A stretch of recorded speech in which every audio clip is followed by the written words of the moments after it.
The question is to the Prime Minister. By 2030, 10 million passengers will travel through Western Sydney Airport. Western Sydney residents deserve metros and roads like other areas. We travel long distances for work. The East-West Metro has been cancelled, and now your government has cut $160 million from the M12-M7 connection, yet still funds the Epping Bridge expansion with $220 million. Why is Western Sydney treated as second class and not prioritised given our disadvantages? Order.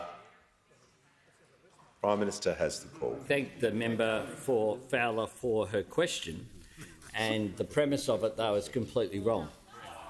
Completely wrong. Order. As I have had discussions with Premier Chris Minns about, I am a major supporter of the second Sydney Airport. I think it is a very important piece of infrastructure, and it is something that does require a range of infrastructure around.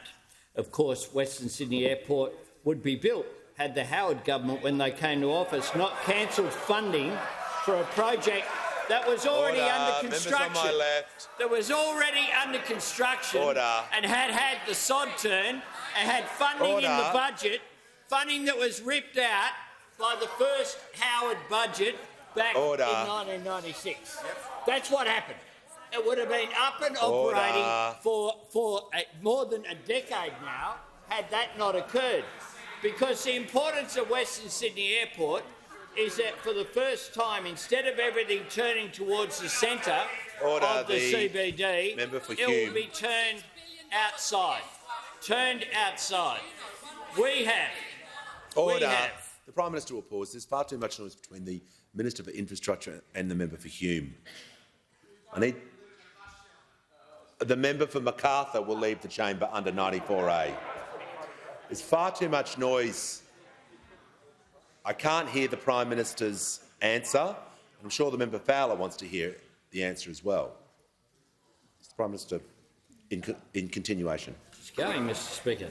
The M7-M12 interchange is being built as part of a broader, fully funded agreement between New South Wales and Transurban.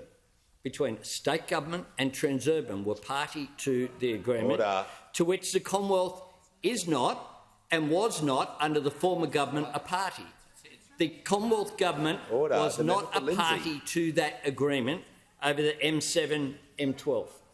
That's just a fact. The interchange is an important project for the success of the new Western Sydney Airport, and it's scheduled to open in 2026. Now, I know those opposite like privatisation, but the idea that the Commonwealth was something that's fully funded by a state government and a private entity that has the largest number of toll roads of any city in the world, Sydney, the largest number of toll roads of any city in the world, but it's a suggestion we should just give them more money, even though a project's fully funded. That's what's suggested by those opposite.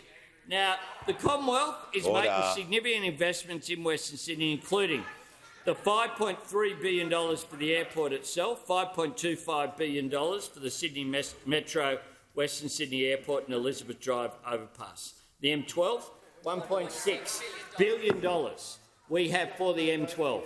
That is the Commonwealth's commitment, M12, all under construction, all ready to go.